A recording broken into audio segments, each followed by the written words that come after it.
Your testimony. Heat from fire and fire from heat.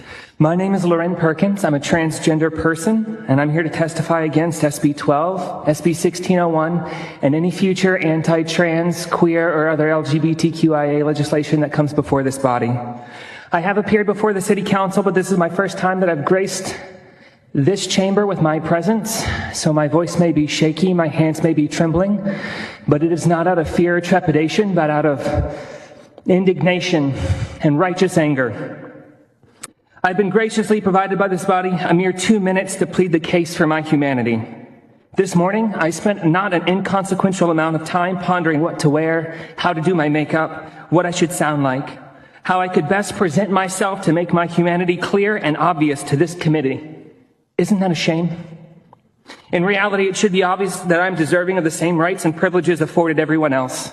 By hiding your bigotry behind children like cowards, you will find yourself on the wrong side of history. By manipulating the words of an ancient text and shoehorning it into legislation aimed at an at-risk minority population, you liken yourselves to another group that gained popularity in Germany in the 1930s. If you have ever wondered what you would have done had you been a member of the so-called greatest generation, then simply look around to what you are doing in this moment. When a small man with a smaller mustache stood before crowds and proclaimed himself superior to others, I see you here doing the same.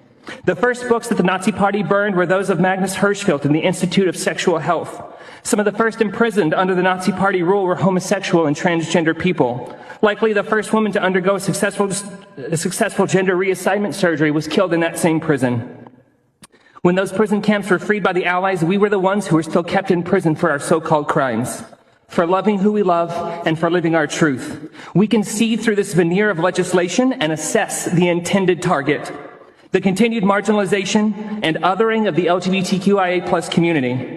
Rhetoric intended to strike fear into the hearts of the people of this state. I will not sit here and debate your fascist ideology, as peddlers of intolerance deserve no such stage on a public forum. I will not appear to the notions of tax base, of jobs, or business growth in this state. They are inconsequential of the recognition of the basic rights of your fellow human. Thank you for your testimony. The bill is 2 seconds away from the outdated, discriminatory, 3 articles laws of the 20th century, and I will not stand for it. We will not stand for it. We may not win today, and we may not win tomorrow, but we will persist as we always have in the fight of your oppression.